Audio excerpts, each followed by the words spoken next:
Assalamualaikum warahmatullahi wabarakatuh. Saya Nurul Husnah Mustika Sari, CPNS calon dosen geometrik dari IAIN Pekalongan. Pada video kali ini saya akan menguraikan aktualisasi saya yang berjudul Optimalisasi Computational Thinking pada mahasiswa Fakultas Tarbiyah dan Ilmu Keguruan IAIN Pekalongan untuk menghadapi revolusi industri 4.0. Hal-hal yang melatar belakangi saya mengambil aktualisasi ini adalah yang pertama, adanya kerjasama FTIK dengan BEBRAS. BEBRAS adalah lembaga yang berfokus pada computational thinking. Kerjasama FTIK ini berupa pelatihan untuk guru-guru MI sekabupaten dan kota Pekalongan terkait dengan computational thinking. Namun, mahasiswa belum mengenal dan menguasai computational thinking. Padahal computational thinking ini adalah sesuatu yang penting. Mengapa penting?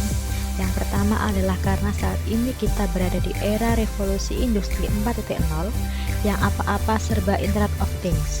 Akibatnya, kita juga berada pada era Society 5.0 yang memungkinkan adanya degradasi manusia. Manusia bisa tergantikan oleh komputer. Yang kedua adalah bahwa Mendikbud mencanangkan computational thinking sebagai salah satu kecakapan abad 21 yang wajib untuk dikuasai oleh siswa, sehingga sebagai calon guru juga harus menguasai computational thinking. Sehingga di sini perlu adanya optimalisasi computational thinking mahasiswa FTIK. Computational thinking adalah metode atau cara menyelesaikan masalah secara efektif, efisien, optimum, dan cepat. Soal-soal siti yang disiapkan BEBRAS mengajak anak berpikir secara menyenangkan. Nah, di computational thinking ini kita diminta untuk berpikir seperti komputer sehingga menjadi lebih efektif, efisien, optimum, dan cepat. Di mana cara berpikirnya ada 4, yaitu abstraksi, algoritma, dekomposisi, dan pattern recognition. Abstraksi adalah fokus pada informasi yang penting saja dan mengabaikan detail yang kurang relevan. Sementara algoritma adalah menentukan langkah demi langkah solusi untuk mengatasi suatu masalah. Jadi langkah secara berurutan. Sedangkan dekomposisi adalah memecah masalah menjadi masalah yang lebih kecil atau sederhana untuk kita carikan solusinya terlebih dahulu sehingga nanti masalah yang besar dapat teratasi. Yang keempat adalah pattern recognition atau mencari pola. Di sini kita mencari atau menemukan pola atau kesamaan antar masalah maupun dalam masalah tersebut dengan permasalahan lain. Pada kegiatan aktualisasi saya ada total 7 kegiatan. Yang pertama adalah konsultasi dengan mentor dan pemetaan pelaksanaan aktualisasi. Ini adalah foto-foto ketika saya berkonsultasi dengan mentor. Kemudian untuk pemetaan, salah satu hasilnya adalah susunan acara untuk pelatihan atau workshop computational thinking. Kemudian pada kegiatan 2, yaitu kegiatan penyusunan instrumen pretest dan posttest.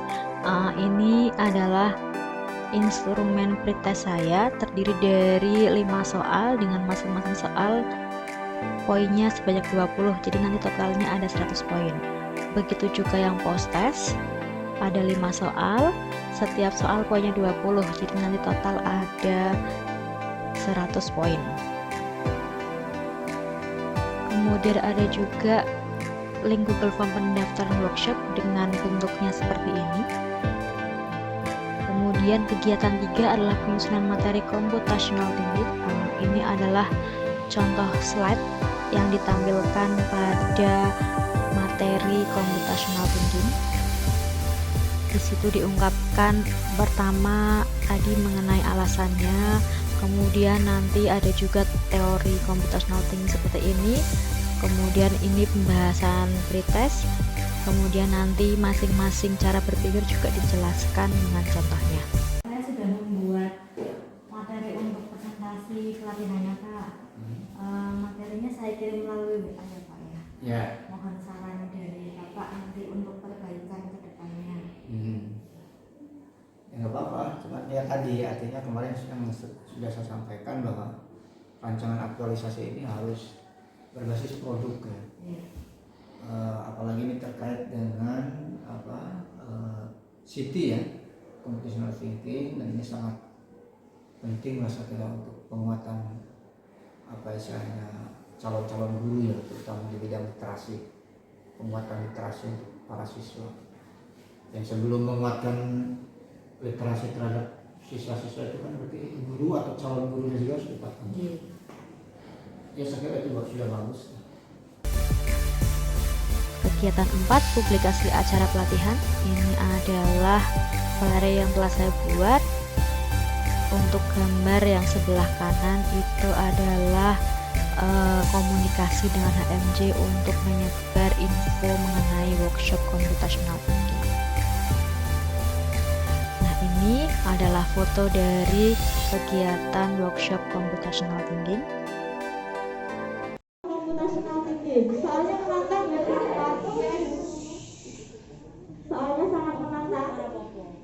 Nah, di sini computational thinking itu adalah proses berpikir di mana prosesnya itu kita meniru seperti komputer.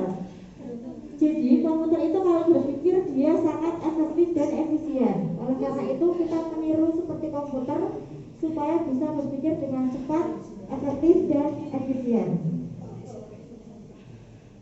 Nah, ini tadi ada soal yang tadi, entah di sana tadi soal nomor berapa, di sini Bebras itu mau.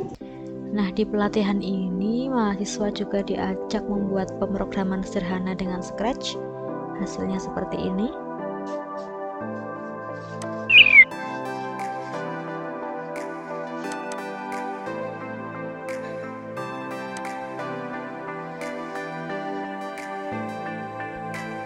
Kemudian mahasiswa diminta juga untuk melakukan games terkait algoritma, yaitu cara membuat langkah-langkah menggambar suatu bangun geometri.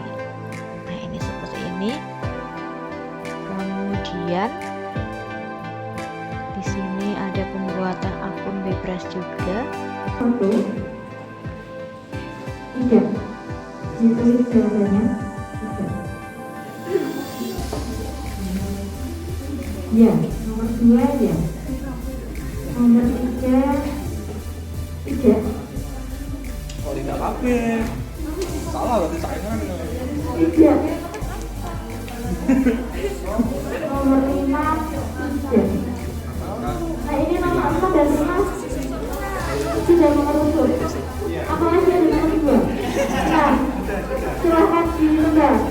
Hasil dari pretest dan post-test jika dihitung nilai gainnya diperoleh rata-rata nilai gain adalah 0,533, yaitu dengan kategori sedang.